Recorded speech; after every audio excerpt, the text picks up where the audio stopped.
प्रिय छात्र छात्राओं, सुप्रभातम। इससे पूर्व की वीडियो में हमने सुभाषित रत्नानी के 5 श्लोकों का अध्ययन किया था। अब उससे आगे क्रम में हम श्लोक संख्या 6 से 10 तक के अध्ययन करेंगे। परोक्षे कार्यहंतारम प्रत्यक्षे प्रियवादिनम वर्जयेत तादृशम मित्रम विषकुंभम पयोमुखम। यहाँ विश्वासघाती मित्र को के त्यागने की बात कही गई है। मित्र 2 प्रकार के होते हैं, एक विश्वास पात्र मित्र और एक विश्वासघाती मित्र। विश्वास पात्र मित्र हमेशा मनुष्य का सुख दुख, लाभ हानि, जय पराजय में साथ देते हैं, लेकिन विश्वासघाती मित्र हमेशा मुख के सामने तो मीठा बोलते हैं, परंतु पीठ पीछे प्रत्येक उनका ऐसा कार्य होता है कि जिससे हमारा अहित ही होता है।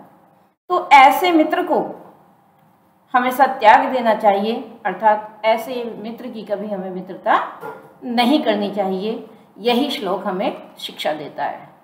परोक्षे कार्यहंतारम, परोक्षे पीठ पीछे, कार्यहंतारम कार्य को नष्ट करने वाले, प्रत्यक्षे प्रत्यक्ष में प्रियवादिनम प्रिय बोलने वाले, मित्रम मित्र को तादृशम उसी प्रकार से वर्जयेत त्याग देना चाहिए। किस प्रकार से? विष कुंभम पयोमुखम, विष से भरा हुआ घड़ा जिसके कि मुख में दूध भरा हुआ है, अर्थात देखने में तो हमें दूध दिखाई दे रहा है, लेकिन जैसे ही हम उस घड़े का पान करेंगे, उस दूध का पान करेंगे, तो नीचे से विष जो है हमारा अहित करेगा। उसी प्रकार से सामने से बोलने वाला जो मित्र है वो पीठ पीछे हमेशा हमारा अहित ही करेगा।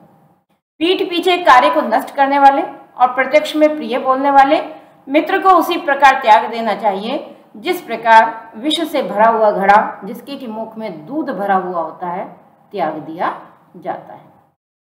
उदेति सविता ताम्रः ताम्रः एव स्तमेति च संपत्तौ च विपत्तौ च महताम एक रूपता।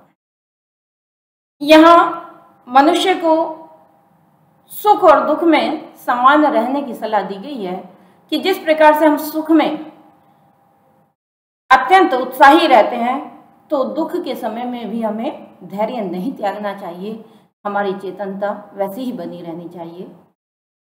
उदाहरण दिया है कि सविता सूर्य उदेति उदय होते समय भी ताम्रः लाल रंग का होता है, अस्तमेति च और अस्तम अस्त होते समय भी ताम्रः लाल रंग का ही होता है।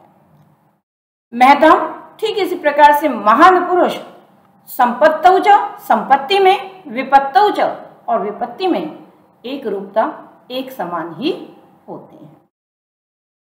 विद्या विवादाय धनम मदाय शक्ति परेशान परिपीडनाय खलस्य साधो विपरीतम एतत् ज्ञानाय दानाय च रक्षणाय। संसार में 2 प्रकार के लोग होते हैं, एक खल यानी कि दुष्ट और दूसरे साधु यानी कि सज्जन।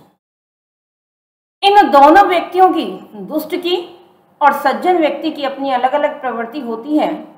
वो अपने शक्तियों का कैसे प्रयोग करते हैं और सज्जन मनुष्य अपनी शक्तियों का कैसे प्रयोग करते हैं, इसी बात की बताते हुए इस श्लोक में हमें गुण ग्राह्यता का पाठ सिखाया गया है।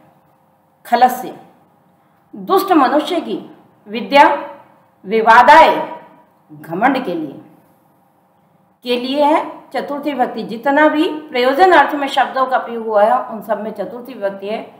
विवादाय है, मदाय है, परिपीडनाय है, ज्ञानाय है, दानाय है, रक्षणाय है, सब में चतुर्थी विभक्ति एक वचन का प्रयोग हुआ है। खलस्य विद्या दुष्ट की विद्या विवाद के लिए, धनम मदाय धन घमंड के लिए, शक्ति और शक्ति जो है परेशान दूसरे लोगों को परिपीडनाय पीड़ित करने के लिए होती है। एतत् विपरीतम, एतत् इसके, विपरीतम विपरीत, साधो सज्जन मनुष्य की ऊपर से लेंगे विद्या ज्ञानाय, विद्या ज्ञान के लिए, धनम दानाय, धन दान के लिए, शक्ति ही च, और शक्ति परेशान रक्षणाय, दूसरों की रक्षा के लिए होती है। दुष्ट मनुष्य की विद्या विवाद के लिए, धन घमंड के लिए, और शक्ति दूसरों को पीड़ित करने के लिए होती है। इसके विपरीत सज्जन मनुष्य की विद्या ज्ञान के लिए, धन दान के लिए, और शक्ति दूसरों की रक्षा के लिए होती है। सहसा विदधीत न क्रियाम अविवेकः परम आपदाम पदम वृणुते ही विमृश्य कारिणम गुणलुब्धः स्वमेव संपदः। यहाँ मनुष्य को बिना सोचे समझे कार्य न करने की सलाह दी गई है, क्योंकि बिना सोचे समझे अगर हम कोई भी कार्य करते हैं तो उसमें अनेक प्रकार की बाधाओं का हमें सामना करना पड़ता है और अंततः गत्वा उससे हानि ही होती है। यहाँ बताया गया है कि संपत्तियां जो है वो गुणों की लोभी हैं, अर्थात जो गुणवान व्यक्ति है उसे संपत्तियों को एकत्रित करने की आवश्यकता नहीं है, अपितु ऐसे व्यक्ति का वरण गुण की लोभी संपत्तियां स्वयं करती हैं।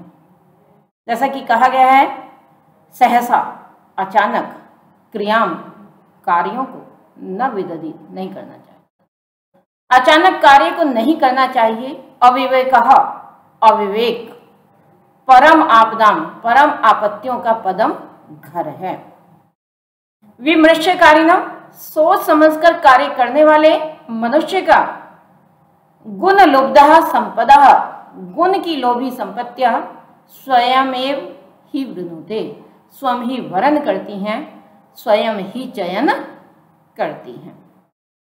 व्रजादपि कठोरानि मृदूनि कुसुमादपि लोकोत्तराणां चेतांसि कोनो विज्ञातुम अर्हसि। कि श्रेष्ठ मनुष्य जो होते हैं उनके मन की कोमलता को, उनके मन की गहराई को आज तक कोई नहीं समझ पाया है। वो लोग देखने में तो बहुत कठोर दिखाई देते हैं, उनके नियम उनके कायदे कठोर दिखाई देते हैं, लेकिन अंदर से वो इतने कोमल हृदय होते हैं कि वो आसपास के लोगों का, अपने शिष्यों का हमेशा अच्छा ही सोचते हैं, हित ही सोचते हैं, हित चिंतक और हित साधक ही वो लोग होते हैं। तो कहा गया है कि लोकोत्तराणाम चेतांसि कोनो विज्ञातुम अर्हसि, व्रजादपि कठोरानि, वज्र से भी अधिक कठोर, कुसुमादपि मृदुनि, और फूलों से भी अधिक कोमल।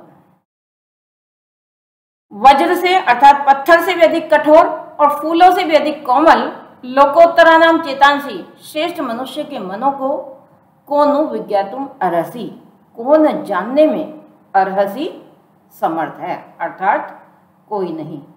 वि उपसर्ग प्लस ज्ञा धातु और तुमुन प्रत्यय से विज्ञातुम बना है, और जब तुलना की जाती है तो तुलना में पंचमी विभक्ति का प्रयोग है। तो यहाँ व्रजात में पंचमी विभक्ति और कुसुमात में पंचमी विभक्ति एक वचन का प्रयोग हुआ है।